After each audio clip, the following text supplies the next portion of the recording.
Well, good evening, folks. Welcome back to the shop. This building has become somewhat of a sanctuary, perhaps even like a church for many of you that visit us every single day. And that's kind of how I want to start off the video, is by thanking those of you that do come every single day and watch the videos, and those of you that have subscribed. It really does mean a lot. Recently, a coworker of mine actually mentioned that they hadn't seen any of our content for quite some time, and that got me thinking, like, why is that? Like I said, we put a video out every single day, well, with the exception of 1 or 2 days every couple of weeks if we have a busy day, but for the most part it's every day. Anyways, he reassured me that no, there was nothing, he didn't see anything coming. So I got looking into it, and much to my dismay, it appears actually YouTube was I wouldn't say censoring, but definitely not putting out there some of the content that had been created as a result of copyright claims, which was, unbeknownst to me, if you have the radio on in the background, there's a copyright claim and they flag your video. And so every time I've had a dance with Charlotte in the kitchen, or anytime I think I did one video where there was a Ricky Martin thing. Anyways, yeah, red flagged on the naughty list. So that's no good.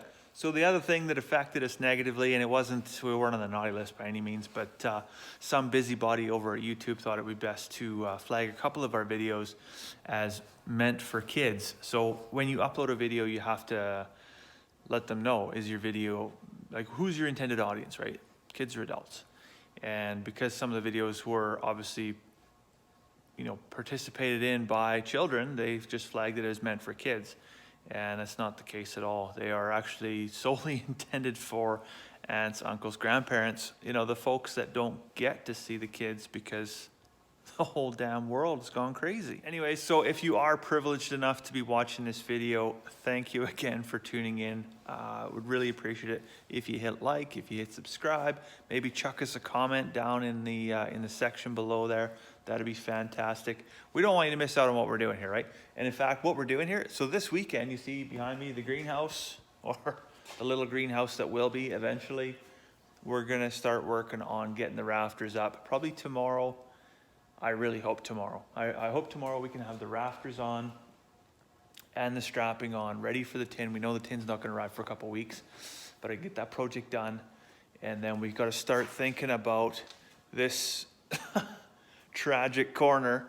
We had big plans for this. Actually, when we built the shop, we were gonna put cabinetry in here, and we never did. And we just put, a couple resin shelves and a tickle trunk in there. Friends of ours recently renovated their kitchen, and the kitchen, when it was originally installed, was professionally installed. And as such, when it was removed for the renovation, was professionally removed. So the cabinets are in fantastic condition. And we're gonna tuck them in this corner here, so there can be less of this just chaos and melee that is just indescribable. It's just a headache every time we go over there to get something. So yeah, we're gonna work on this and start putting some thought. We're not gonna work on this weekend, but we're gonna put some thought into how we could arrange a few things. But Sunday, we definitely wanna have a family day out. We can't really go too far now, because it looks like our government kept the door closed for another 10 days, and it is what it is. There's nothing we can do about it. But maybe see if we can't go for a nice walk out somewhere, get some fresh air, get some sunshine at least, if we're not able to get in on any activities. Anyways, I am gonna chuck the big heater on here tonight. I actually had it turned off. Well, not turned off, but turned down to like 2 degrees, which is pretty cold. For the last, I don't know, for 5-6 days, something like that. It's been incredibly mild.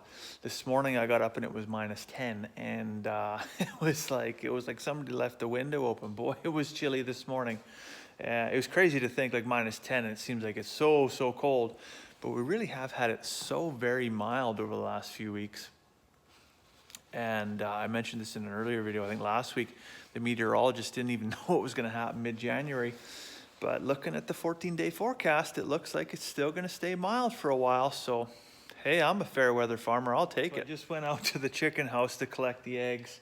And we had a pretty good haul today. And it's actually 33 eggs. Well, 32, because the basket is so full. I actually when I come up the yard, I dropped one out of the basket and it fell and smashed on the ground. So I'm gonna go scoop that up and chuck it in a bucket for the pigs. All right, so the eggs are collected. I just mixed up all the feed for the pigs. And I have actually, over the last few weeks, I've been feeding the chickens at nighttime. Like, they're obviously not going to eat at night because it's like 9:30 at night now. But it's out there in the feeder outside the chicken house, ready for them in the morning. That light's coming on at 3 o'clock in the morning. They're waking up, doing a stretch, doing chicken yoga, whatever they're doing. They come out of the coop and then they're out foraging around the yard. And I thought, well, it would kind of make sense to have the feeder full and kind of ready for them when they're ready to start their day, right? Makes sense. But what I'm noticing is that all around this feeder while it's outside is there's just grain everywhere. And I'm sure when it was in the chicken coop, it was no different. It's just, it hits the floor and it blends in with the deep bedding and you just never see that grain again. This is one of the reasons why in the summertime we ferment the feed, because it keeps it, you know, wet in kind of like a porridge, and it doesn't allow them to just get in there and just and make a big mess of it and toss their chicken feed everywhere, right? So Carmen's working nights right now, and there's a really good chance tomorrow when we want to work on this greenhouse that she's going to need to have a nap for a couple hours before we come out here and get too productive on anything. So I think after breakfast in the morning, I'm going to come out here with Charlotte and I'm going to take that one chicken feeder apart. I'll still give him food, but it'll just get food on the ground because that's where it's all ending up anyways. But I'll take that chicken feeder apart and see if I can't get a little creative, do some reconfiguration, and try and make it a little bit less messy. Just don't give them the headspace to get in there and, you know, just toss stuff every which way but sideways. Anyways, I'd like to think I got ideas about how we can prevent chicken waste. But I would really like to see what you guys are doing. I mean, there's thousands of people that have chickens, right? What are you doing on your farm to keep the chickens from making a mess at the dinner table? Let me know in the comments section down below, or if you're on Facebook, chuck us a picture in the comments section. That would be greatly appreciated. But for now, man, I haven't even had one cup of tea yet today, so I better get my butt inside and then fix up some English breakfast here. So I'll let you go for now. I hope you have a fantastic evening. We'll see you tomorrow.